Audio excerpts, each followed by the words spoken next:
I wear a Trump hat out, and look at this. Just because I wore a Trump hat. Well, it was supposed to be a happy Mother's Day meal at a cheesecake factory in the Miami area, but it ended with the man getting, he says, harassed over his Trump Make America Great Again hat. 22-year-old Eugene Joseph says cheesecake workers bullied and threatened him, intimidating his entire family. Now Cheesecake, seeing this as potentially a hit to their brand reputation, they fired two of the workers. Let's take a check of the stock closing in the green. The young man who says he was harassed at that Cheesecake Factory, he is with us, Eugene Joseph, and his attorney, Liberty Counsel founder and chairman, Matthew Staver. Good to see you both. Good to be with you. Eugene, Hey, first to you. Can you put us at the scene? Tell us what happened. Oh, well, basically, we're at Cheesecake Factory. We get seated. My girlfriend's aunt, she overhears people. She sees some coworkers behind us, and she overheard them. She said, "Hey, guys, pay attention. There's a couple guys over here talking about Eugene. They're talking about his hat." And she was like, she just wanted to let us know what was going on.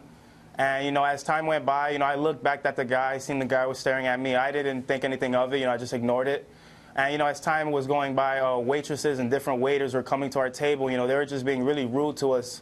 A group of the coworkers, started standing behind me, and they just started saying some crazy things. And we all were at the table like we were shocked to hear some things like that, They were saying, "Oh, I want to knock that hat off his head," or I can't wait to hit that hat off his head," or "Oh, if I want to knock the hat off his head so bad." And, it was just my family and everybody, my girlfriend's family, we're all just scared, and it was just really sad to be in that moment. There's a cultural divide, Matthew, in this country, when it comes to how people feel about top politics, and it does intersect with businesses, right? I mean, Cheesecake is now out with a statement saying, quote, "We were very disappointed to learn that two staff members made disparaging remarks about Mr. Joseph's hat, and that made him and his family feel unwelcome. Those two individuals no longer employed with the company." But then Cheesecake is also apparently, Matthew, saying, it appears to be saying the incident was blown out of proportion. There was not a crowd of workers. There was already a staff meeting going on there. Your response to that? Well, it's not just one errant individual employee. It was more than one employee. It was multiple employees, and some of them actually came by, gathered around, and also there were even people in the kitchen behind the counter there booing because of his hat. I mean, this is inappropriate on Mother's Day of all days to go there with a family meal to enjoy Mother's Day and to have employees, not other patrons. We're talking about employees of Cheesecake Factory. They obviously have to do some serious retraining of these individuals and also take some action against, I think, probably even more individuals than this. Eugene, did you feel not safe there? Did you feel like you were threatened there? I mean, we got up and left. It wasn't a safe territory for us.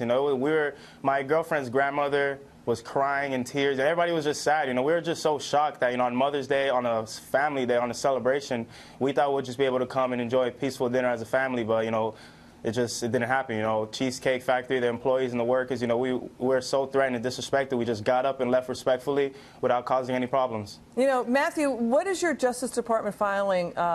What does it say? Because there's no class of discrimination for how you feel about a political leader. There's no political discrimination class, right? Well, there's not for political, but for certainly on race, and some of them use the N-word.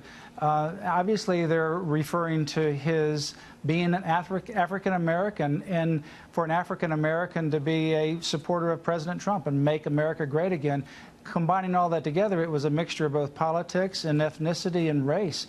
It's simply inappropriate for anyone to be treated like that in any place of business, and from all people, the employees, not just one but multiple employees. Something's wrong with the management in that restaurant to be able to hire people that would allow that kind of thing to happen. Even though they've taken action, they should never have that kind of thing begin in the first place. This just defies common decency to make customers feel unsafe and to refer to them with slang and to ridicule them regarding their political or Christian or religious beliefs. Eugene, Matthew, thank you so much for coming on. Really appreciate it. We're going to stay on that story. Thanks again.